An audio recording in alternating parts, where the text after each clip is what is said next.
મમતા બેનર્જી એક અપેક્ષા એવી હતી કે કદાચ હાર સ્વીકારવા માટે આવ્યા હશે, પણ મમતા બેનર્જી કહી રહ્યા છે કે હજી પણ ગભરાવાની જરૂર નથી, હજી અમુક રાઉન્ડ પૂરા થાય પછી કદાચ જૂનો વિડીયો પણ હોઈ શકે કે 8 રાઉન્ડની વાત કરી રહ્યા હતા. અને એની સાથે પવનભાઈ હમણાં જ જે આરોપની વાત થતી હતી ચૂંટણી પંચ ઉપર, કમિશન પર, અને એની સાથે સાથે જે એજન્ટ છે અત્યારે ગણતરી કરી રહ્યા છે મતગણતરીના, એ કર્મચારીઓ પર પણ આરોપ અત્યારે મમતા બેનર્જી આવીને સાક્ષાત તમારી સામે લગાડી દીધા.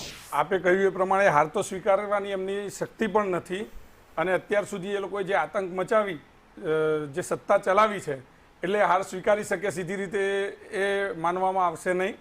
પરંતુ દરેક જગ્યાએ કર્મચારી હોય, એમની સત્તા વખતે પોલીસ અધિકારીઓ હતા, તો પોલીસ અધિકારીઓએ ભાજપના કાર્યકર્તા હોય કે અન્ય પક્ષના કાર્યકર્તા હોય એમના પર દમન ગુજાર્યા છે. એમણે તાનાશાહીની એક રાજનીતિ કરેલી છે, એટલે લોકશાહીને એટલી સરળતાથી સ્વીકારી શકે એવું હું પણ માનતો નથી.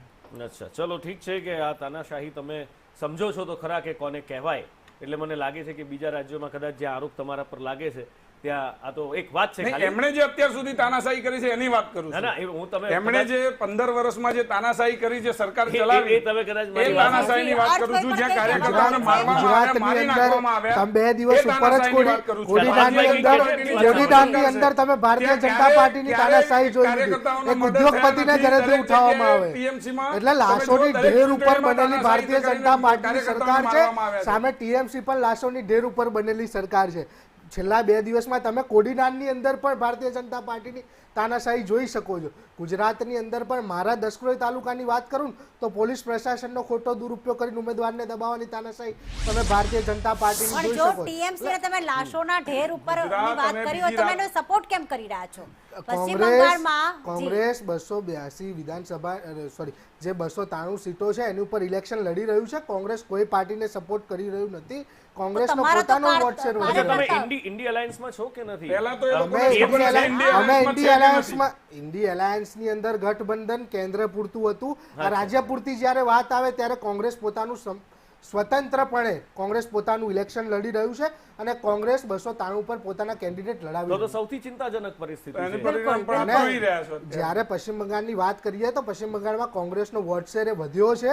જ્યાં કોંગ્રેસ શૂન્ય પરિસ્થિતિમાં હતું ત્યાંથી ક્યાંક કોંગ્રેસ પાછું વોટ શેર તમારો અત્યારે 2011માં અર્થભાઈ 2011માં તમે યંગ છો, સારું એવું તમારું એનાલિસિસ હશે, તો તમે સાહેબ આવી વાત કરો છો. 44 સીટો 11માં તમારી હતી, એમાંથી તમારો વોટ શેર જે હતો વોટ શેર લગભગ 25% ઉપરનો હતો, અને અત્યારે તમે 3% વોટ શેરમાં પહોંચી ગયા. વધ્યો કે ઘટ્યો? 11 પછી જેમ પશ્ચિમ બંગાળની અંદર પરિસ્થિતિ જોવો તો કોંગ્રેસે પોતાના કેન્ડિડેટ ઉતાર્યા જ નથી. આ કોંગ્રેસ માટે આ વખતે 2011 પછીનું ઇલેક્શન છે કે કોંગ્રેસ પોતાના કેન્ડિડેટ લડાવવા જઈ રહી છે. પાર્ટી તો કહી શકાય ને, સૌથી જૂની પાર્ટી છે. રાહુલ ગાંધી કેટલી વખત પ્રચાર કરવા ગયા? હું ચોક્કસથી સ્વીકારું છું કે અમારે એક રાજ્ય ઉપર ફોકસ ના હોય. અમારા નેતા 5 રાજ્યની અંદર ઇલેક્શન ચાલતું હતું. અમારે તાનાશાહ પશ્ચિમ બંગાળમાં નતો ચલાવવાનો. કેન્દ્રીય મશીનરી અમારી જોડે નથી. આટલું મોટું રાજ્ય જઈ રહ્યું છે.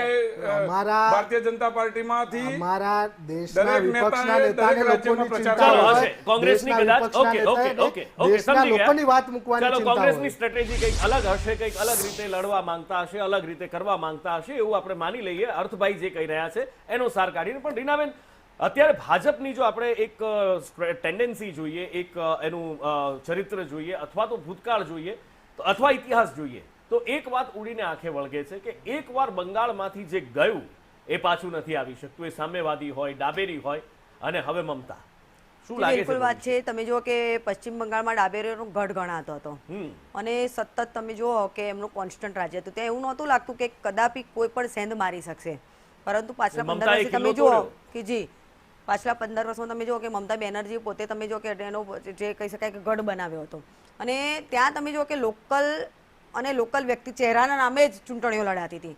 મમતા દીદી એવું બોલી રહ્યા હતા દરેક ચૂંટણીમાં એમનું દરેક બંગાળી સાથે એ પ્રકારનું વર્તન અથવા એક વહેણ હતું, એક સેન્ટેન્સ હતું કે દરેક બેઠક પર ટીએમસી કાર્યકર નહીં, પરંતુ હું ઊભી છું, હું તમારી સાથે લડી રહી છું. એ પ્રકારે તમે વિચારો.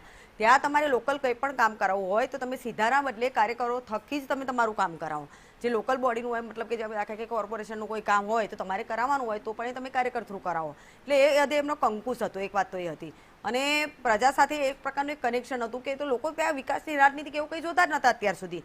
અત્યાર સુધી એવું જ ચાલતું હતું કે દીદી આપણા દીદી જેમ કે અહીંયા મોદી માટે આપણે મોદીજી માટે એવું કહેવાતું હોય છે ગુજરાતની પ્રજા હોય તો કંઈ પણ હશે, ગમે એટલા પ્રશ્નો હશે, કોઈ પણ ગમે એટલી એન્ટી ઇન્કમ્બન્સી હશે, તો પણ તમે જુઓ કે મોદીજી એટલે આપણા મોદીજી, એ પ્રકારે પશ્ચિમ બંગાળમાં પણ આપણા દીદી, એટલે એ પ્રકારનું એક લોકોની માનસિકતા વિકસાવવામાં ડેવલપ કરવામાં આવી હતી.